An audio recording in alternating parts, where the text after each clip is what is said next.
Қайырлы күн, құрметті оқушылар. 4-ші сыныпта қазір қазақ тілі сабағы. Сол сабақты мен жүргіземін. Менің аты жөнім Абилова Роза Жұмабекқызы. Алматы қаласындағы Зерде мектеп-гимназиясының бастауыш сынып мұғалімімін. Енді сабағымызды бастайық. Балалар, біз бүгінгі сабағымызды жұмбақтан бастағалы отырмыз. Мына жұмбақтың шешуін қалай деп табасыңдар? Қанекей көрейік. Үлкен алтын табақтан әлемге нұр таратқан. Тағы да бір оқып шығамын, жақсылап тұрып ойланыңдар. Үлкен алтын табақтан әлемге нұр таратқан. Қане, кім шешуін тауып көрді? Енді шешуін салыстырайық. Дұрыс, балалар, бұл жұмбақтың шешуі күн екен. Енді сендерге мынандай тапсырма. Жұмбақтан қандай сұрағына жауап беретін сөздерді табайық. Кәне қалай ойлайсыңдар? Ол қандай сөз болуы мүмкін? Дұрыс, қандай табақ? Үлкен табақ, алтын табақ. Дұрыс шештіңдер. Яғни қандай деген сұраққа жауап беретін сөздер үлкен және алтын. Ол сөз заттың қандайсынын білдіріп тұр екен? Ойланып көріңдер қанекей. Яғни сын деген ол заттың көлемі, түсі, түрі, дәмі. Олай болса, заттың сынын, яғни көлемін, түсін, дәмін, түрін білдіретін сөздерді қандай сөздер дейді екенбіз? Сын есім дейміз. Олай болса, біз әрі қарата келесі тапсырмамызды орындайық. Біз бүгін қазақ тілінен сын есім деген тақырыпты бастаймыз. Бұл тақырып сендерге өткен сыныптардан да таныс, сондықтан біз сын есім туралы білімімізді әлі де жаңа мағлұматтармен жетістіреміз. Одан кейін Байқоңырым мақтаншым деген мәтінменен жұмыс жасаймыз. Енді мәтінмен жұмыс жасамастан бұрын, бүгінгі біздің сабақта алатынымыз тыңдаған мәтіннің мазмұнын айта білу.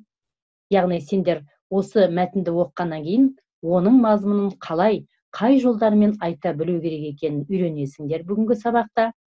Екіншісі, сын есім туралы білетінімізді одан әрі кеңейтеміз.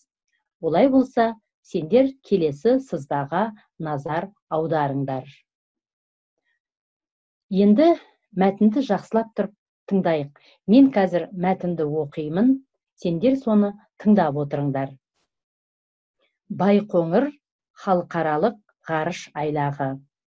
Ғарыш алаңы, ғарыш айлағы ғарыштық ақпараттарды құрастыруға, сынап, ұшыруға арналған ғимараттар мен техникалық құралдар орналасқан жер. Байқоңыр бүгінгі таңдағы халықаралық ғарыш айлағы. Одан көптеген елдердің ғылыми және коммерциялық зерттеу бағдарламалары бойынша жердің жасанды серіктері, сондай-ақ Америка құрама штаты, Германия, Франция, Үндістан ғарышкерлерінің интернационалдық құрамы мен ғарыш кемелері ұшырылды. Байқоңырдан Восток, Восход, Союз, Прогресс сипатындағы барлық ғарыш кемесі, Салют, Мир орбиталық станциялары ұшырылды. Ал Қазақстан жерінен аспанға космос, протон, зонд, прогноз топтамасын қамтыған жердің ондаған жасанды серіктері жіберілген болатын. Бұлар халық шаруашылығының ғарыштағы бағдарламаларын жүзеге асыру мақсатында жасалды. Олардың байланыс құралдарын, метеорология, биология, қорғаныс, экономиканы дамытуға маңызы зор болды. Міне балалар, сендер мәтінді тыңдадыңдар. Енді әрмен қарата сол мәтіннің мазмұнын біз қалай меңгереміз? Ол үшін сендер алдарыңдағы сызбаменен жұмыс жасап үйреніңдер. Бұл мәтінді мен 3 бөлікке бөлдім. Бірінші алдарыңдағы сызба, ол бірінші бөлігіне жасалған сызба. Байқоңыр ғарыш айлағы, ол бүгінгі сабағымыздың тақырыбы, яғни сөйлемнің басы осыдан басталады. Енді Байқоңыр ғарыш айлағы дегеніміз, ол Байқоңыр алаңы немесе ғарыш айлағы деп те атауға болады. Енді осында нелер орналасқан? Ол сендердің алдарыңда 4 бөлікке бөлініп көрсетілген.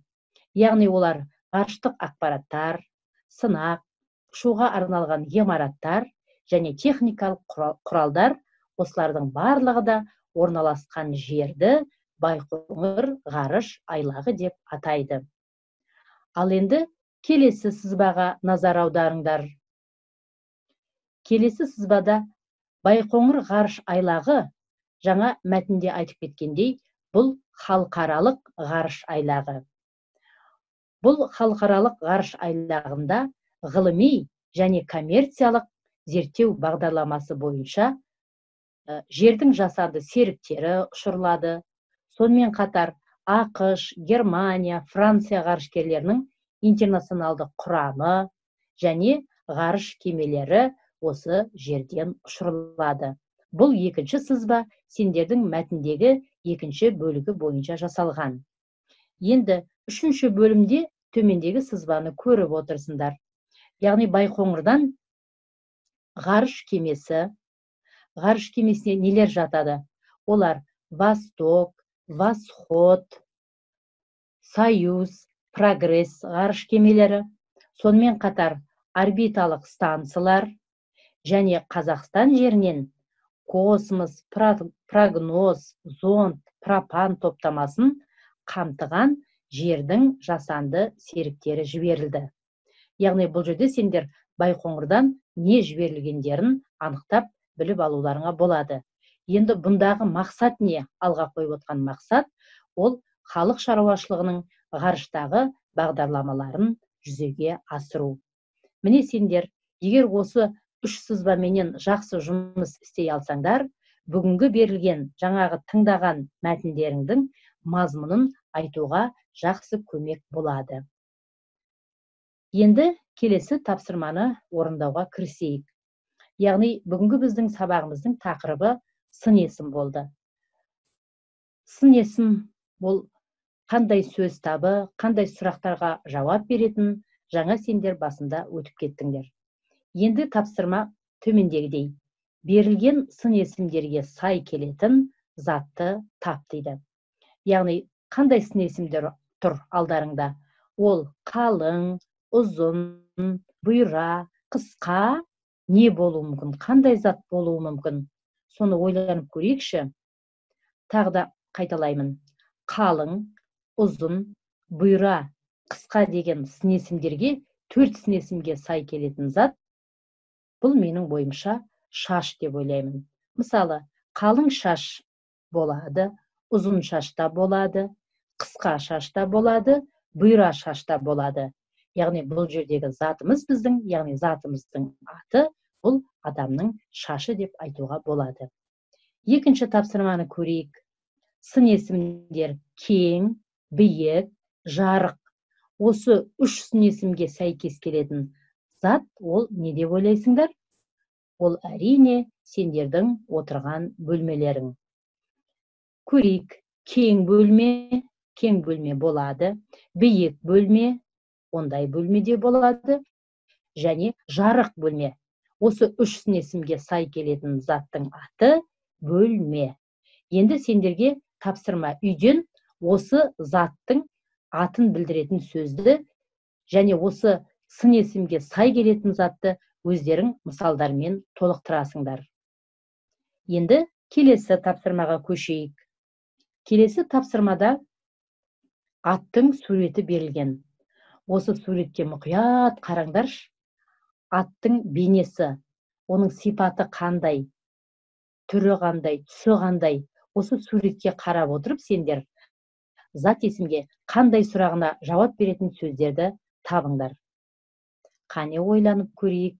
Ат қандай болуы мүмкін осы суреттегі ат? Мен сендерге шамалы ғана көмек берейін. Мысалы, ат қандай? Ат жүйрік ат болады, тұқала ат болады, асау ат болады, күрең ат болады деген сияқты басқа да қандай деген сұраққа жауап беретін сөздерді үйден жақсылап ойланып, осы тапсырманы үйден орындауға тырысыңдар. Сонымен біз, балалар, бүгінгі сабақтан біз не үйрендік? Яғни, біз Байқоңыр халықаралық ғарыш айлағы деген мәтінмен таныстық, және оның сызбаларымен таныстық. Сол сызба бойынша алған мәтіннің мазмұнын баяндауды үйрендік, және оны үйрендік деп ойлаймын. Екінші, сын есім туралы өзіміздің білетінімізді еске түсірдік.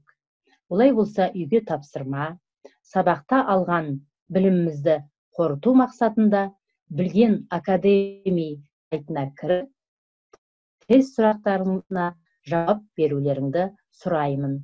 Сонымен, балалар, сендердің көңіл күйлерің жақсы деп ойлаймын. Аман сау болыңдар. Келесі сабақта кездескенше.